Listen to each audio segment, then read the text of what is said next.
Hi, everyone. Good afternoon, and welcome to our eChapter meeting of the NAPW.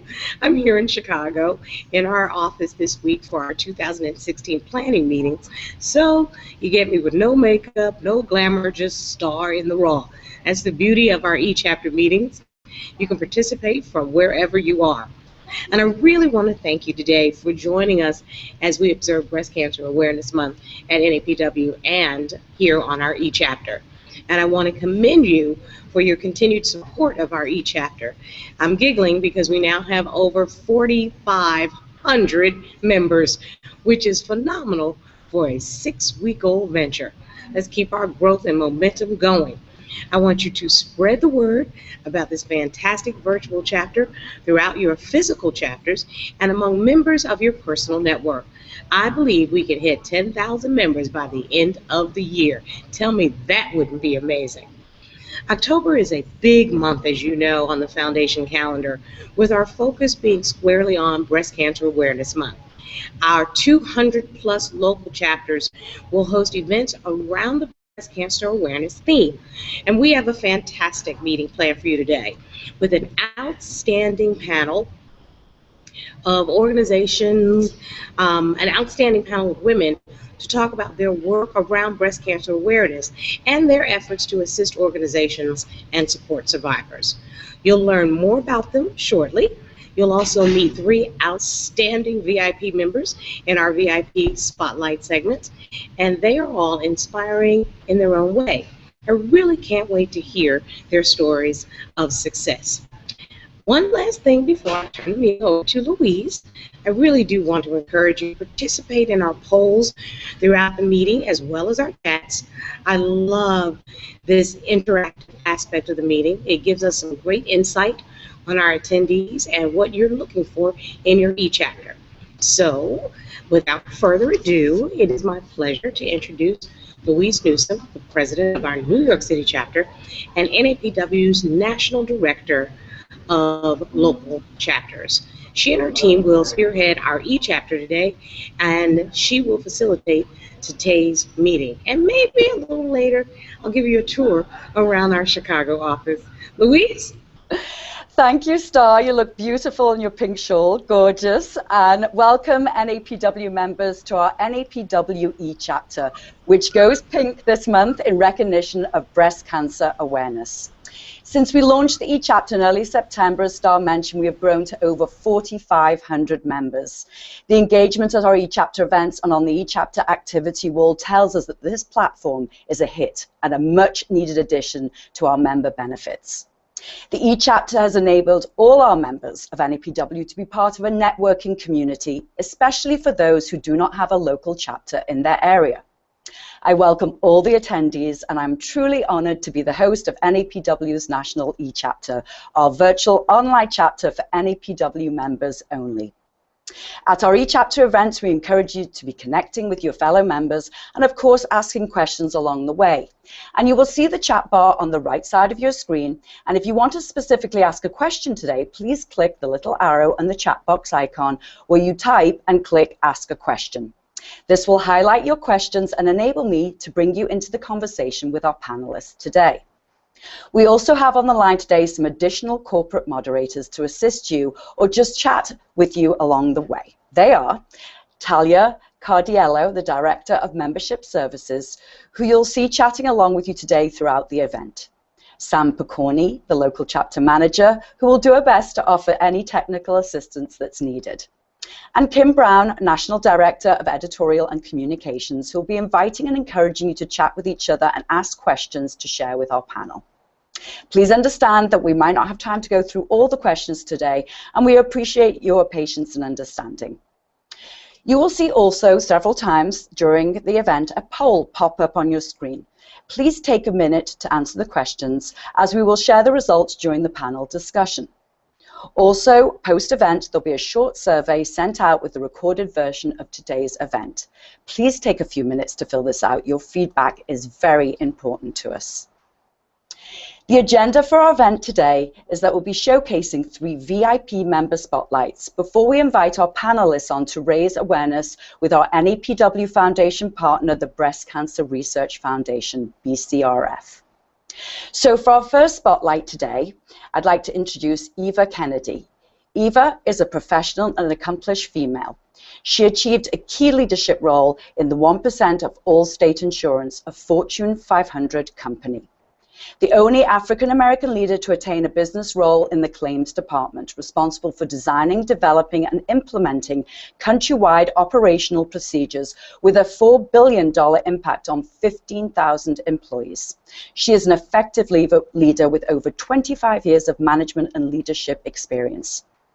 After being diagnosed with breast cancer twice within 5 years, Eva took early retirement and left the corporate world in 2006. Although cancer is a horrific disease, she would not trade anything for her journey. During these last few years, Eva has been on a journey of self-discovery which led her to coaching. She is the founder of One Evaluation, a personal coaching and motivational speaking business. Eva is passionate and committed to helping others live a meaningful and fulfilling life through personal discovery and transformation one day at a time. Eva.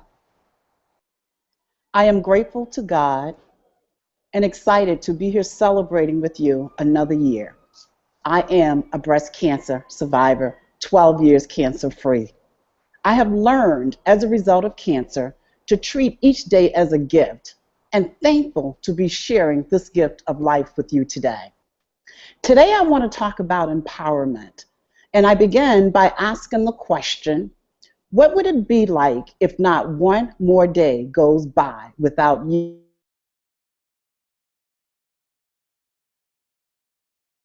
I will share with you 3 of 5 fundamental principles to create and live a fulfilling life. And they are awareness, clarity, and alignment. Awareness is about knowing where you are now. That's principle number 1, awareness, knowing where you are now.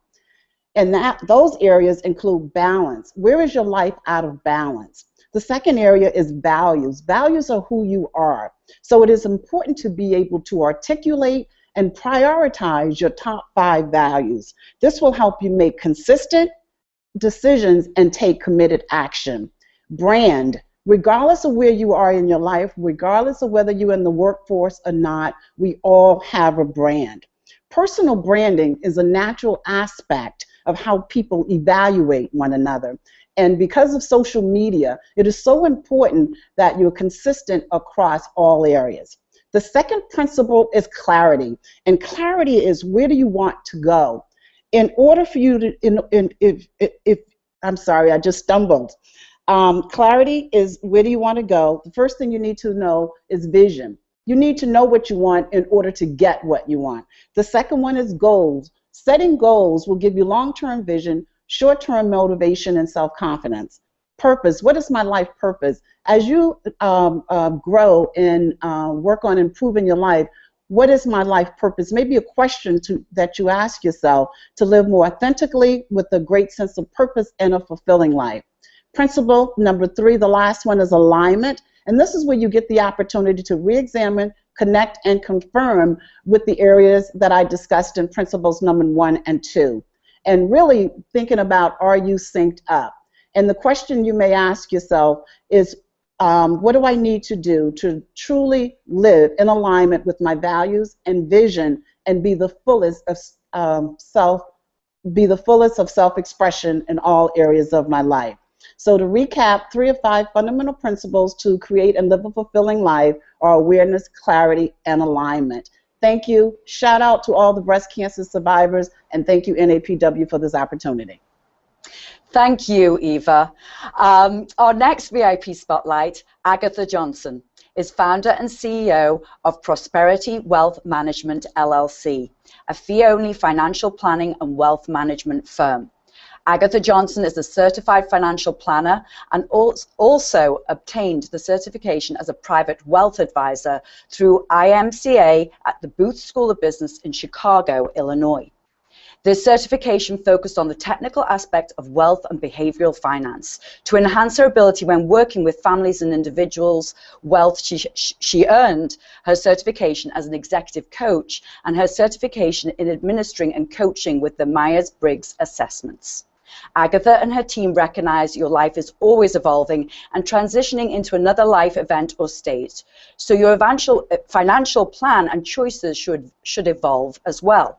They take a deliberate and intentional approach to their clients' planning with a strong focus on clients' goals and the purpose of their wealth. Before setting up her business, Agatha worked as a financial advisor for both Wells Fargo and Edie Bailey Financial Services from 1994 until 2013. Welcome, Agatha. Thank you for the introduction. Financial planning and life coaching are at the core of what we do. My husband and I have 4 grown sons, daughter-in-laws, and 3 granddaughters. We have lived many chapters in life and look forward to our family's future. The topic for today's panelist is one that is very emotional and can have a very lasting effect on all. We encounter such topics with our clients each and every day. As a fee-only financial planning and wealth management firm, we are held to the highest standard. It is a fiduciary for our clients. We're able to put our focus not on what is sold, but solutions that fulfill why you are planning. Clarifying what brings meaning, value, and purpose to each of our clients' lives we found to be the most important. From our years of experience and client feedback, we have created for our clients to go along with their financial plans their own family constitution. It's a document that defines your fundamental principles of your wealth. Through our process, we go through 6 pillars of wealth. The first is your financial pillar, which is about the quantitative balance sheet. Your plan is holistic and includes detailed cash flows. We demonstrate your long-term strategy by our interactive modeling. The structural pillar is your written financial plan, your family constitution, your estate documents, your regular meetings. We recommend to hold family meetings to discuss stewardship of wealth. It creates accountability and clear communication for our clients and their beneficiaries. The family pillar is about understanding of the stewardship and purpose of your wealth. It can be difficult to discuss money at any point. Initiating age-appropriate discussions about money is empowering to both generations. Societal is about each individual and family demonstrating values in the community through action in service and philanthropy. The human pillar is about developing skills and capability by teaching financial responsibility, which in turn builds self-esteem and empowerment. The spiritual pillar is engaging the next generation through family stories and explaining the history of their wealth and those most important. How we work with you is by establishing and demonstrating trust and credibility with you, your family, collaborate with additional advisors, and define expectations of us and all involved. What we do is to be organized and driven to help you sort through your financial and emotional concerns that can entangle you. We work to free you up to focus on the things that matter most. We've built and implemented our services to be conducted at our offices or via the internet through our WebEx. We can interact and work with you face-to-face while you're at the comfort of your home. It is really about you and your story. Please go to our website where we explain our why and how we can begin to work on yours. Thank you. Thank you, Agatha. Last but not least, Tiffany Hord is currently working for the Jackson State University as the Employee Development Trainer, FLSA Compliance Coordinator. Her training is in Human Resource Performance and Project Management. Tiffany holds a Bachelor of Science degree in Criminology, Sociology, and a Master's of Arts in Sociology, Alcohol and Drug Counseling, and is currently in the process of completing a Doctor of Public Health medical degree in epidemiology, I can't get that word out, and biostatistics. Her educational honors include the distinction of membership to the Golden Key International Honor Society, a recipient of the Patricia Roberts Harris Fellowship and the Mississippi Alliance for Minority Participant Grant and research stipend at Jackson State University. She has also received awards for service and recognition, which include Staff Excellence Award, Outstanding Education Support at Jackson State University. She is also the member of several professional organizations, Project Management Institute, the Association for Talent Development, the National Women in Agriculture Association, and serves as a board member for Bare Necessities as an organization. But most importantly, is an esteemed chapter president of NAPW's Jackson, Mississippi local chapter. Welcome, Tiffany. Tiffany, you need to unmute yourself. We can't hear you.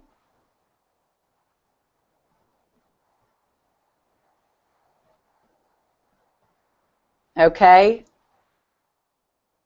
No, we can't hear you. Okay, I think, Tiffany, we have to move along here. We have a tight schedule. I'm sorry about this. We will certainly invite you back on to have this opportunity again. If you can turn off your camera, and we're going to move on with the segment. So anyway, unfortunately, we have problems, IT problems. They crop up everywhere, even at the best of times. So we're just going to continue with our segment here. The NAPW eChapter follows the NAPW Foundation Calendar, and October is Breast Cancer Awareness Month, as we all know. Our eChapter event today will be a panel discussion raising awareness with our NAPW Foundation partner, the Breast Cancer Research Foundation, BCRF, speaking to its mission to prevent and cure breast cancer by advancing the world's most promising research. In 2015 through 2016, BCRF will award $48.5 million in annual grants to cover 240 scientists from top universities and medical institutions around the globe. BCRF is a major contributor to the fact that in the US alone, we have around 3 million breast cancer survivors. Also on the panel are two prominent NAPW VIP members, one in the field of breast cancer research and the other a breast cancer survivor. I'd like to introduce you to Christina Rose. Christina is the Chief Partnerships Officer at the Breast Cancer Research Foundation, currently the largest private funder of breast cancer research in the world and the highest rated breast cancer organization in the country. Based in New York, Christina leads a portfolio of dedicated partners, including NAPW, that raised over $28 million for breast cancer research in 2014 through products and events.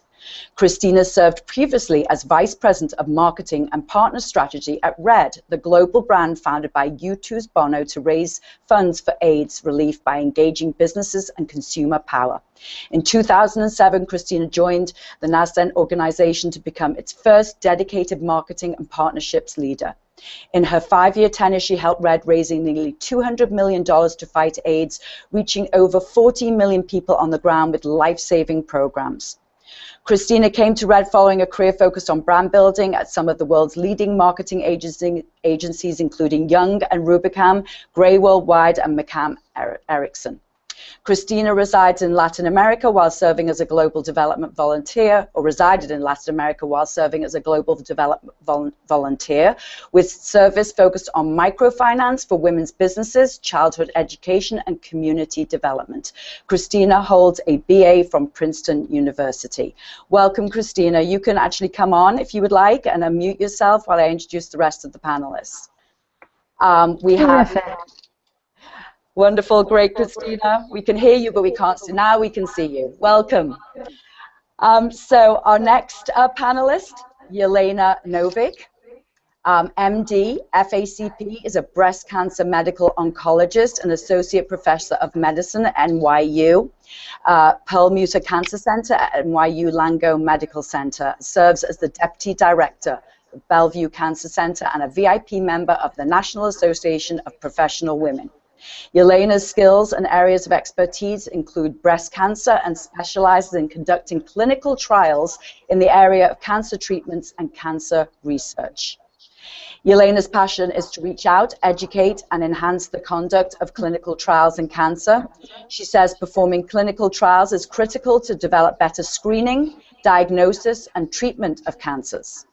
As principal investigator for many clinical trials and in her capacity as a medical director of the Clinical Trials Office, she's been able to improve the enrollment of patients in the clinical trials, ascertain ethical conduct, patient safety, and scientific integrity of the work done at her institution.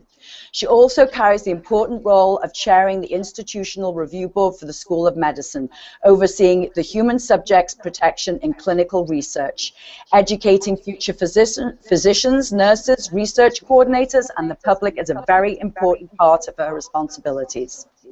Yelena is currently involved with ASCO, CSTA, ASBD, NAPW, ECOG, and NYAC, and has the fortunate opportunity to speak and publish nationally and internationally about these subjects.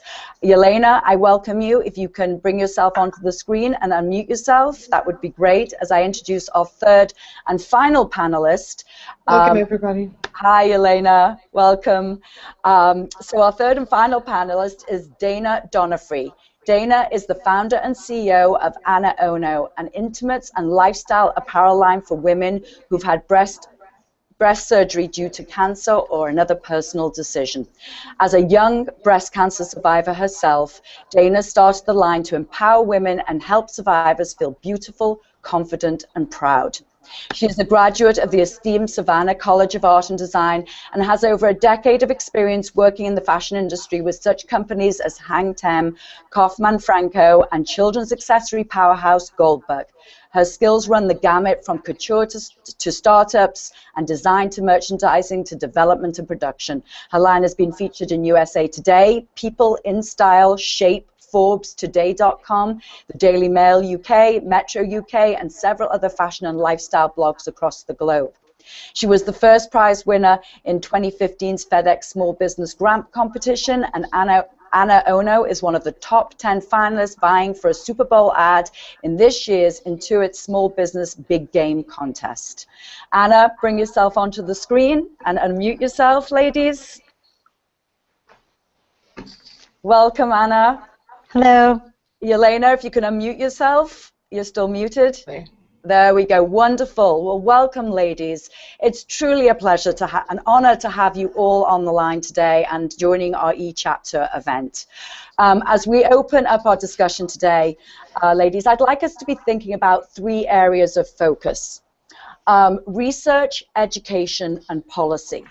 We know that this subject, unfortunately, needs more than the time we have allocated today, but I'm hoping to be able to have our attendees today really walk away feeling empowered because, as we know, knowledge is power. So for our first question, in 2015 through 2016, BCRF will award $48.5 million in annual grants to over 240 scientists from top universities and medical institutes around the globe. As I said, BCRF is a major contributor to the fact that in the US alone we have around 3 million breast cancer survivors. I would like to have our foundation partner, BCRF, open up our discussion and share with us how an organization such as ours, NAPW, and others play an integral part in your research and spreading the word to educate women and young girls. Christina. Absolutely, Louise. Thank you so much for the introduction. And I did just want to start by saying it's such an honor to join this conference today with you, with Star, with our VIP members and my co-panelists, Yelena and Dana, and of course with all of the NAPW eChapter members. It's such a critical topic to keep top of mind for women and truly for everyone, and especially in the month of October when you see so much about breast cancer out there in the public domain. It's important to think about how we can participate in the conversation. From BCRF's perspective, I simply cannot overstate the role that NAPW and other partners play in helping us do the work that we do. And it's really twofold. The impact is really twofold. The first piece that I'd love to talk about is funding. Dr. Novick, Yelena can certainly speak to this more eloquently than I can, but the enormous advancements that have been made in the area of breast cancer research over the past 2 decades have put us in a position where truly what stands between today and a cure is funding. And organizations like NAPW, like others in the private sector who have stepped up to become advocates and fundraisers for breast cancer research are making a huge difference. In challenging economic times, which frankly on a global level we've been living in for the better part of the past 2 decades, governmental funding really faces a dearth. There's a dwindling in the type of funding that governmental entities like the National Institutes of Health can offer, and what happens is that promising research, valuable research, is left on the table. At the Breast Cancer Research Foundation, our goal is to make sure that no promising research is left on the table, that our scientists are enabled to explore every lead in the pursuit of finding a cure. BCRF this year is the world's largest non-governmental funder of breast cancer research, and we invest 91 cents of every single dollar that we spend directly into our core mission, and that simply wouldn't be possible without the support of NAPW and others. The second piece I'd love to talk about, because I really think it's equally important, is about networks and influence. Every single woman on this call is an influencer. We influence our colleagues, we influence our families, we influence our friends. If we take these opportunities to be advocates for breast cancer research, to advise those close to us to get their mammograms, to keep breast cancer top of mind, this is one of the most powerful ways that we can participate in the fight against breast cancer. Thank you, Christina. I know that certainly through our local chapters and again through our eChapter, as we grow here, we support you wholeheartedly, and we will continue to do that. We're so appreciative. Yes. Yelena, we have read in certain medical journals that 5 to 10% of breast cancers possibly can be linked to gene mutations inherited from one's mother or father, with mutations of BRCA1 and BRCA2 genes being the most common. What has your research over the years led you to believe? Thank you so much, Louise, and thank you, Christine, and thank you, everybody. And before we get into the genes, and I wanted to say also special hello to Eva. And it was very insightful what you said to everybody, and also breast cancer survivors. And there are many of you, and there are many of you thanks to the research and the funds that's been collected by BCRF and many other groups that really enable us to live in an exciting time for breast cancer, when we are seeing more and more survivors, and we need research for survivors of breast cancer. So before we talk about BRCA1 and BRCA2 mutations, I think we want all to say thank you so much for wearing pink. Wearing pink in October. When we breast cancer doctors, we wear pink every day.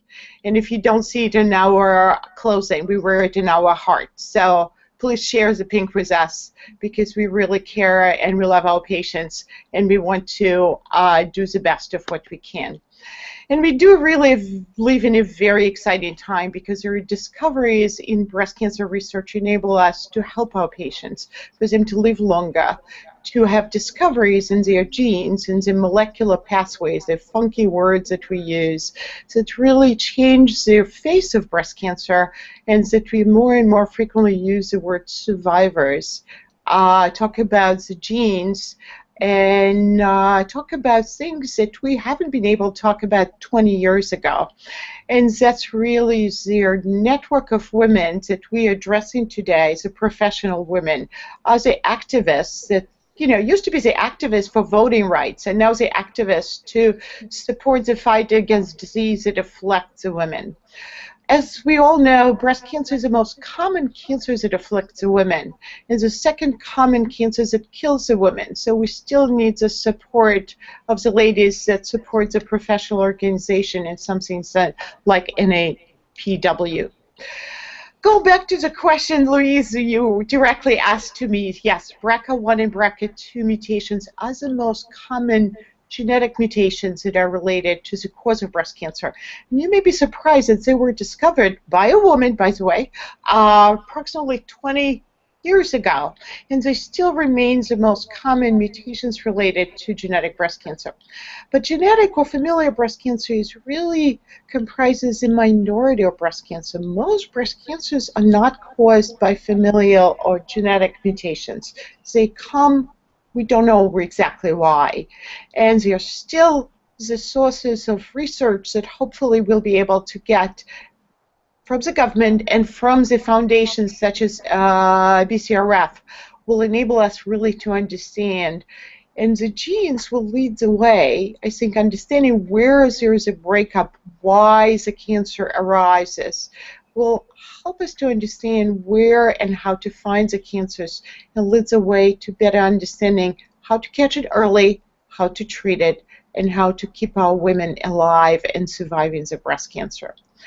I think I will be joining many voices, and Christine is definitely an expert in working with the foundations. Research is still absolutely needed. What we understand today is so much more what we understood 5 years ago, 10 years ago, and definitely 15 or 20 years ago. It enables us to get the new modality of diagnosis, better mammograms, better tests, better medications, and better way of taking care of our patients. And there is some new horizons. Today we are much more talking about what we call survivorship, of women living after the diagnosis of breast cancer and being able to talk about how to live after that. And that's really a gift that we owe to the researchers, that we owe to everybody, every professional woman, every woman who contributed to get these funds. So Yelena, we just ran a poll, and I also have an attendee who has a question. So we have Whitney, who is on the line with us today, and asks, when should women get checked for the BRCA gene? BRCA gene is an uncommon gene. Only in certain populations it's more common. In Ashkenazi Jewish population, for example, it's up to 2% incidence, and 2% is not a very common incidence. So in our country, in the US, as well as in Canada and most of European countries, the national screening is not recommended.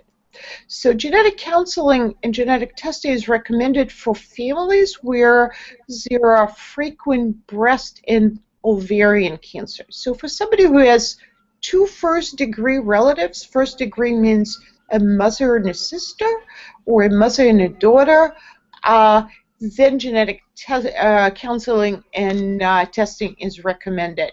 So not every woman should be, tested for BRCA. There's a national debate about it. The only country where there is some population testing for BRCA at this point is Israel, and they are also debating, as a company with this. Until recently, there was only one company that was doing BRCA testing. Now, since molecular testing, genetic testing is much easier to do, there is slightly cheaper panels that can be done about it. But before going to genetic testing, I think there needs to be a discussion with the doctor about was the genetic testing appropriate. And just to be fair, BRCA1 and BRCA2 genes, though being the most common genes, there are some other genes also related to the frequency of both breast and some other cancers that sometimes may need to be considered depending on family history. Thank you, Yelena. So we ran the poll, and the question on the poll was, what percentage of breast cancer do you think occurs in women who have no family history of this disease? So 43% of our attendees today said it was between 10 and 30%. So that was the highest number we got of what the attendees thought. I don't know, Christina, do you have any insight into this? I would certainly love confirmation from Yelena, because of course I'm not a doctor and I don't play one on television. But I will say from some of the research that I've come across that a surprisingly low number of breast cancers, in fact, have been found to be hereditary. The number that I've seen is about 15%. Yelena, I certainly would love for your input. I think it's even less. It's 5 to 10% really cited. And I think even as we discover some newer genes like PLB2, CHEK2, BART, the new, fancy names, they probably comprise even less. So it is not the most common. So if somebody doesn't have a family history of breast cancer, it doesn't mean that you cannot get breast cancer. Breast cancer is a very common disease. Yes. The statistics that say 1 out of 8 women in this country gets breast cancer is correct statistics, and most of them are not related to the family. Yes, and my understanding as well is that that smaller percentage of women who do have a hereditary form of breast cancer, or BRCA1 or BRCA2 mutation, often can present younger and in a more virulent form. So it's certainly something worth focus on in that It is aspect. correct, and there is very specific research and even some particular drug being developed, and they kind of took precedence in ovarian cancer. This genetic syndrome is frequently related also to ovarian cancer, and there are some new developments there, and some particular drug successfully being developed. And yes, they can present in earlier age, not all of them. And yes, knowing the gene setup can be helpful to kind of unfold and prevent cancer from being developed. Thank you, ladies. I do want to bring Dana into the conversation now, and I thank you, really, Dana, for being part of this panel, because we really understand the fact that this is a very personal subject for you, and I appreciate you sharing with us today. After being diagnosed with breast cancer, how important was it to you to be educated and be proactive in doing your own research so that you could play a part in the decision-making around your treatment? Yeah, so thank you all for having me. I just, I want to say as well, I applaud the NAPW for pulling together this e-meeting and bringing all of these women together. I think Christina and Yelena have said a lot of this already, but we are 1 in 8 women that are diagnosed, and I was diagnosed a day before my 28th birthday, and I will never forget sitting in my staff room with my entire staff and all of my designers and other merchandisers I was working with. And there were more than 8 women in that room. And it was really important for me to share my story so that way everybody knew to stay conscious and stay smart about checking yourself and, get educated on what breast cancer really does mean and the signs to look for so that way we could all take care of our health. So thank you guys, and thank you to BCRF for supporting research. I know I was HER2 positive, so the Herceptin drug that only was released now 15 years ago, may have saved my life. So research is extremely important in the fight against breast cancer. So, but it's a really great question, Louise. I think that being so young, being 28 years old, I know that everybody told me to do a breast exam every month. I mean, I saw it everywhere. I saw it in media, I saw it on the news, I saw it during October. Fact of the matter was I wasn't. I was 28 years old, I felt like I was untouchable, as you do then. And had I not just had a little bit slight heightened awareness because I had a best friend and a sister also find some lumps, I don't even think I would have maybe even made a doctor's appointment. So it really goes to show how important it is that women are informed to ask their doctors, or if something is a little bit out of place or doesn't feel quite right or doesn't look quite right, that they are making appointments. And once I was diagnosed, it was very important to continue my education, although I think even in just 5 years' time, I just hit 5 years 2 weeks ago, and even in 5 years' time, the amount of information available to survivors has grown tremendously. I think a great foundation is Living Beyond Breast Cancer. They really provide trusted information to women once they're diagnosed. I think I had a really tough time with that. Even 5 years ago, I was told by my doctors to stay off the internet.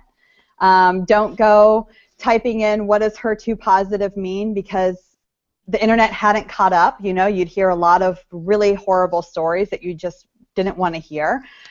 Because of where the treatment was at, just 5 and 10 years prior to my diagnosis. So it's interesting to really find places that give you trusted information, because that is the most important, or you can really be steered down this path that is scary and confusing. Thank you. Yeah, I actually, I have a couple of attendees chatting away here, and they're on the chat room and talking to each other. But I have actually a question here from Judy, who's the Orlando chapter president. Mm-hmm. And the question actually is more actually geared to Yelena, but Dana, maybe you have some insight too here about what you think about this. But it says 1 in 8 women are being diagnosed today, and 40 years ago it was 1 in 20. Only 5 to 10% is genetic, so it appears we are doing something wrong in our lifestyle as well as the environment. I'd like to see more emphasis on prevention. I mean, I don't know, Dana, if you have anything to say here, and then we can pass it over to Yelena. Yeah, I mean, it's tricky. Mine comes very much from personal experience. I was told by my doctors that my cancer was environmental. So environmental can mean many different things. It can mean the stress I put my body under. It can mean the food I put into my body. It could mean that the air that I breathe, right? So everybody's got a different reaction. However, I've also met some of the most healthiest women, yogis, vegetarians, vegans, you know, the people that are doing all the right things and also are in my same shoes. So it is tough because we are finding out, yes, increased alcohol intake is increasing your risk for breast cancer. You know, cancer feeds off of inflammation, and again, I'm not a doctor. I definitely don't play one on TV. But you know, you do have to educate yourself with what are some of the catalysts that, if you give that to your body, you know, may eventually give you the right mixing pot for cancer. So I think if you can stay conscious and eat well and exercise and try to be, you know, the best temple you can be, I think I think that's really positive. And I agree, it's about the prevention, but I don't know if it's all the answers yet. It's a very gray world that we live in, especially when we're talking with our doctors. They don't have the answers for us yet. Yeah, thanks, Dana. I mean, I just want to, we had another poll go up, and actually it was asking how often do you perform breast self-exams? And 31% of our attendees said a few times a year, and 30% of our attendees said monthly. So I'd ask you, I mean, have you changed your prevention? I mean, your actual, you know, checking yourself and going to the doctor, I mean, did you change that? I mean, I have to be completely honest. I was the girl that considered my GYN appointment my annual checkup of my breasts. And I had my GYN appointment in December.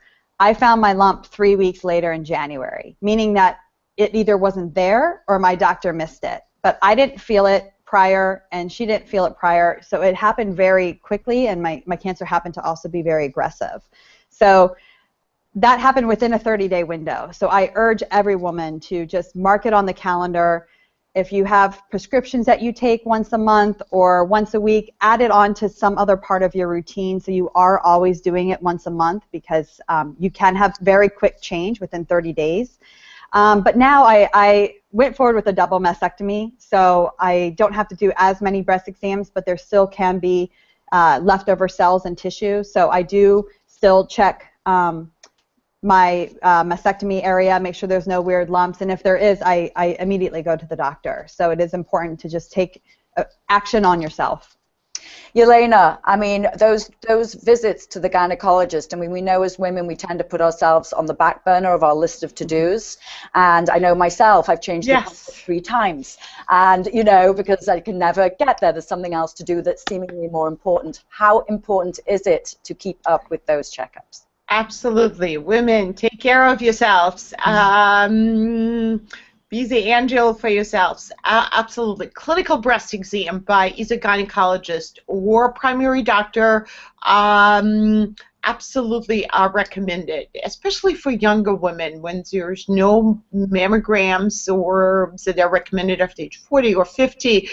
There's no other way really to examine. Statistically, there's no increase in frequency in breast cancer in younger women. It's still a disease mostly of perimenopausal and menopausal women.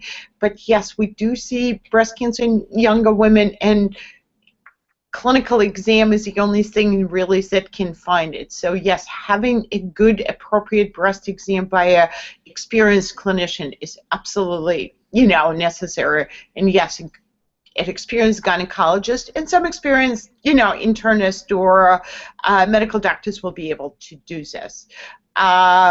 Yes, breast self-examination is there.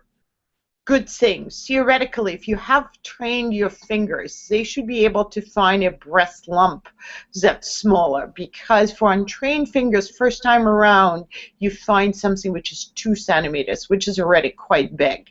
And if you do monthly examinations, then you can find something smaller, and thus a chance to do a better treatment, a safer treatment, a smaller surgery, hopefully less of a, a treatment that otherwise needed.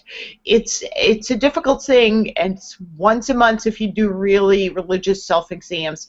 It's interesting that statistically the epidemiologists do not recommend it for all the population, especially for postmenopausal women. But it's a good thing to do, especially for younger women. Learn to do it once a month, put it in a calendar. Don't do it around your period because your breast can be very changed. And as Dana said, mark it for a particular date because being consistent is the first lesson to do it right. So we have Patty Smith, who is one of our attendees today at our event, and she's in Southern California, and she asks, how stress might play a role with breast cancer. Yelena, I mean, just quickly on that, do you have anything to add there? I think we all know stress plays a role. I think we don't know scientifically how exactly to assign on a molecular level, at the genetic molecular level, how stress translates into developing a tumor, a malignancy. So I think we all agree that stress plays a role, but I think we cannot show you in a beautiful biochemical formula how that really becomes a cancer. So yes, managing stress in our life is probably very helpful, not only for cancer, but for heart disease, for stroke, for everything else. So avoiding managing stress is absolutely critical. I think at this point we did not learn enough, and there is work happening how inflammation reflects, let's say, with immunology, or is the capacity of the body to kind of reject cancerous transformation. But I don't think we do have answers at the levels that you can take such and such treatment and that will, let's say, prevent cancer from happening. Hopefully with research it will happen. So talking about research, I mean, there have been evaluations made in the medical field through research that HRT, hormone replacement therapy, used by menopausal and postmenopausal women was of concern and connected to an increased breast cancer risk. Has this research changed treatments of menopausal, postmenopausal women today? And if so, what results have been seen, Yelena? I think it's very clear now, and it's proven with statistical numbers, that hormonal replacement therapy is implicated in increased incidence of estrogen-positive breast cancer. I think this is not something that can be refuted. So yes, I think it is very clear is that especially longer use of hormonal replacement for menopausal symptoms is related to increased risk of breast cancer. So for any advice that can be given for women who suffer from significant symptoms of menopause, I think it always has to be a very clear discussion of risks and benefits that such medications can be given. And that's something I think every gynecologist, every primary care physician needs to do with a woman who desires to get some treatment for postmenopausal symptoms. So I think it's not a simple discussion. For us as physicians who treat breast cancer, and many of our medications and most common medications that we use are so-called hormonal or anti-hormonal medications, they do bring many symptoms related and very similar to menopause. So we end up discussing a lot of symptoms related to menopause and postmenopause, and very familiar with the symptoms. And unfortunately, I cannot prescribe hormonal replacement because, yes, they may be related to increase of the risk of either breast cancer recurrence or appearance of new breast cancer. So it is a difficult subject, and I don't think there is a perfect answer to manage the symptoms beyond some of the things that are very natural, such as acupuncture, some of their relaxation meditation techniques, so not in the realm of medications, but more in the realm of integrative technologies. Yes. Yes, no, I think that's really coming to play a very important part. So Christina, generally discussions are had around preventative options for women. What have you seen evolve through your time at BCRF and working with researchers regarding post-breast cancer support, not just physically, but also emotionally? Absolutely. I mean, I think that that's an area of science that is ascendant and is rightfully continuing to gain more attention now. Louise, you mentioned the statistic that there are currently over 3 million breast cancer survivors in the U.S. This is a tremendous accomplishment and is thanks in so much part to advancements in research and in science around breast cancer prevention and treatment. However, that continually increasing number of survivors also means that there's an enormous constituency out there who are living with the after effects of breast cancer treatment. And the conversation really becomes about quality of life and how we can address both the physical, mental, and emotional after effects of survivorship for breast cancer survivors. From BCRF's perspective, we do fund a great deal of research that's focused on survivorship, and a few very specifically that I would raise is Dr. Patty Gans, who is at UCLA, is one of the BCRF-funded researchers who's very much focused on the effects of what's commonly referred to as chemo brain, which essentially is, post-chemotherapy episodes of forgetfulness or other sort of mental lapses that are believed to be a component side effect to chemotherapy, addressing the issue of chemo brain in patients of all ages and thinking about how we can mitigate some of those symptoms. Unquestionably, with breast cancer, as with any traumatic illness, there are further mental and emotional components, and anxiety, depression, other types of mental and emotional reactions to the illness are extraordinarily common, which is why for women we certainly recommend that you create a toolkit including family support, including a variety of doctors, to ensure that you're taking not just care of your body and not just addressing the cancer, but that you're thinking holistically about your health both during treatment and afterwards. And then I would also mention Dr. Deborah Barton, who is at the University of Michigan Cancer Center, also a BCRF-funded scientist. She's really delving into issues like sexual function post-menopause for breast cancer survivors. Issues like this that necessarily would not be top of mind, but very much impact quality of life, are a core area of study. Yeah, really fascinating, Christina, and very, very relevant. We get so immersed in when it's actually happening, and then the post-care is so important too. We did run another poll, and it asked our attendees, have you experienced a diagnosis of breast cancer? 7% of our attendees said they've personally experienced this. 58% of our attendees said they have a close friend or family member who's experienced this, and 7% said both of these, and 27% said not at all. So that's kind of interesting to see our demographic here today. Dana, as a breast cancer survivor, you decided to create a line of lingerie, a brand that was specifically for this market. What has your experience been personally and professionally around post-surgery support, and how do you feel you assist women who've undergone breast surgery?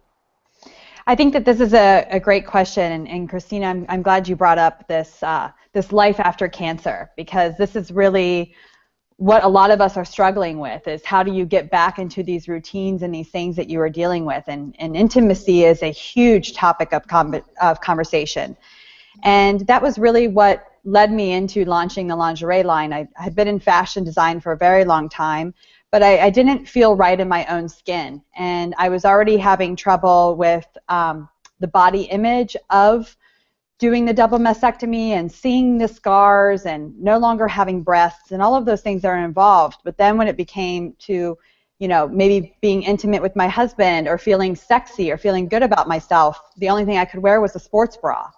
So right away that kind of shatters anything that you might, want to like, feel good about yourself. So what I've found as I've been launching the lingerie and I'm reaching more and more women, we only launched last year, but women have a huge connection to this sense of self after their surgery. And that's what the lingerie line has become more about. Okay, does it fit you after surgery? Yes. Are you comfortable in it? Yes. But you become a new woman. You get to feel strong and confident and empowered.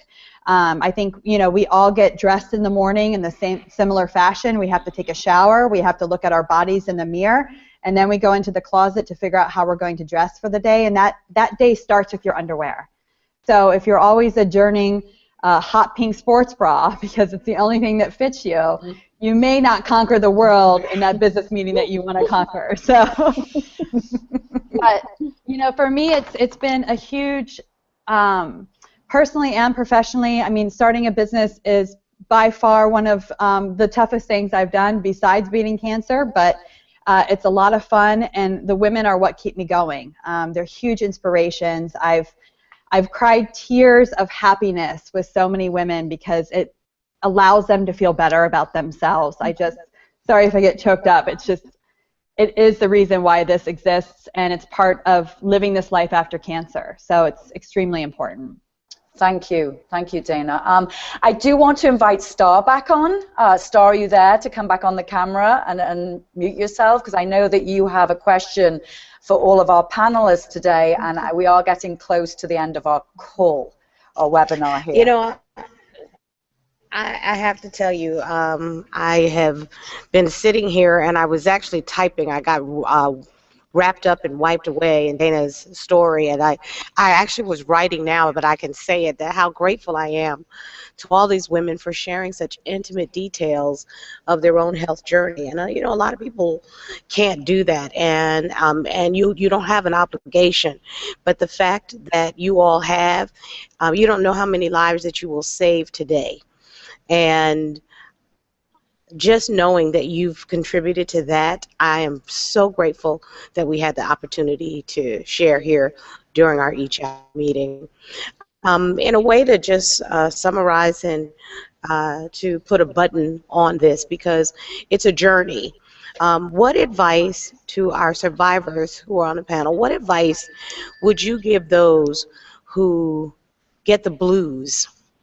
How did you get over your blues? I know that as I faced health crises, when I was waiting to have my open heart surgery, I really loved having my private chats with God. So I'm asking you all, what were your methods of getting through a particularly tough day? Because I think somebody will probably utilize it today. Dana, would you like to start? Yeah, for me, it is surrounding myself with positive people. And if that's your friend or your family or your neighbor, somebody that is going to constantly give you a positive light, because if you bring anybody who's negative or condescending into your life, it can really bring you down really fast. So that's been my way of kind of handling the blues, is calling a friend that I know is going to make me laugh, or can make a joke out of maybe something horrible I'm going through, and understands that part, because it's cancer taught me to bring in who I wanted to and to let go of who I needed to. And it's a really, really tough period emotionally to do something like that, but it does get you further, and it really does make you happier. So that would be my advice. Thank you, Dana. Thank you. Christina, I mean, in the world of BCRF and the people that you meet, I mean, what advice might you give somebody? Yeah, absolutely. I mean, we speak to so many women who are survivors, or who are just beginning treatment, who have just been diagnosed, and we constantly hear about who we call the unsung heroes. So that's the spouse, that's the partner, that's the child, that's the friend, that's the colleague who takes you to the doctor's appointments, who puts a smile on your face, as Dana said, who, maybe comes by with a bottle of red when you really need just that one glass of wine, to pick you up, to sit, to have the conversation, to be your network. And what we hear is that you really can't understate the strength and the level of support that is derived from that network. So I would say, I think very much in line with what Dana has said, know your network, build your network, that's your family while you're going through a personal crisis like this, and they're the ones who will help you get through. Thanks, Christina. Yelena, just to move away from science a little bit and sort of get down to sort of a personal thought here. Yes. Remember, cancer sucks. You're allowed to write it. You're allowed to say it. We all do believe it. We also have our blue days, not few, but many. We also reach to positive people. We are friends to our patients. We take care of them sometimes for decades, frequently for decades.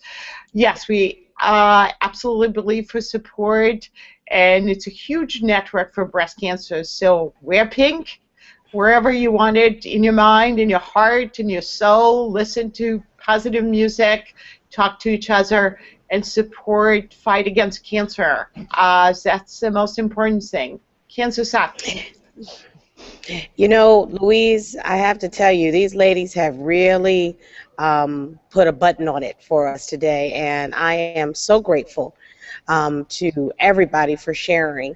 But I also want to end it with words that I know truly in my heart. Women have to take care of each other, and we have to take care of ourselves. I always say, make your health your own priority because you're worth it. For she who has health has hope, and she who has hope has absolutely everything she needs. Best wishes to everyone. This has been an amazing eChapter. Thank you, Star.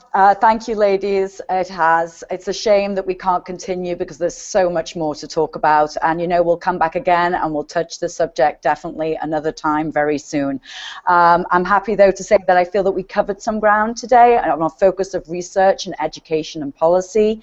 And appreciate and thank you for sharing such valuable information and your time today.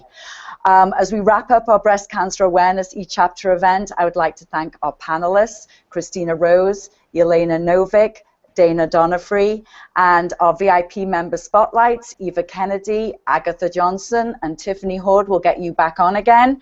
Also, thank you, Star, again, for leading off our eChapter event, Talia, Sam, and Kim for chatting with the attendees, and Karen Slusser, National Project Director, Marketing and Communications, for assisting with all things IT today, and the NAPW team as a whole for working so hard to bring our eChapter to life.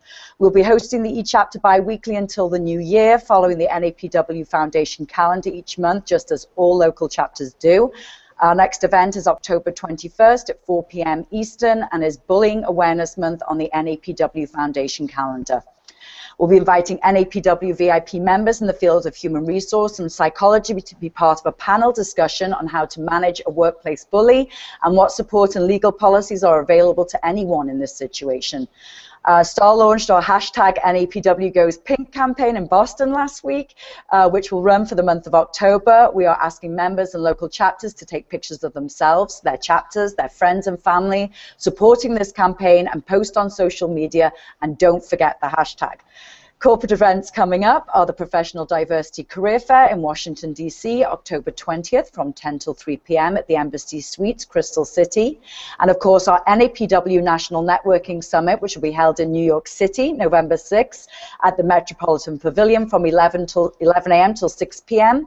It's going to be a fabulous day with the Foundation Luncheon kicking off the event, supporting our 4 philanthropic partners at 11 a.m. Please visit napw.com events page for agenda and registration for both events. Also a reminder that post eChapter will be a short survey sent out with the recorded version of our today's event. Please take a few minutes to fill this out. Your feedback is very important to us. I thank you all again for joining us today and encourage you all to continue the conversation on the eChapter activity wall. There's so much more to discuss between us and connections to be made. If you wish to find out more information on being a VIP member spotlight presenter or panelist, please reach out to me via email at echapter@napw.com. I wish the over 650 members that registered for our event today a very productive and successful day. I thank you all. Thank you. Thank you. Thank you. Thank you.